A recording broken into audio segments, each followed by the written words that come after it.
सब लोग नाम जप करते रहिए, उठते बैठते चलते फिरते। मंत्र जप हो रहा है तो ठीक, नहीं हो रहा तो राधा वल्लभ श्री हरिवंश, वो भी नहीं तो राधा राधा।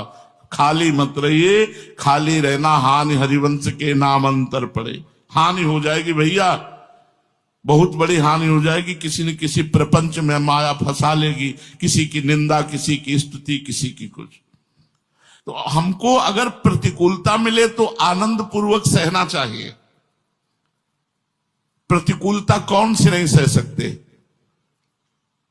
जब आप गलत होगे और आपको प्रतिकूलता मिलेगी तो आप नहीं सह पाओगे।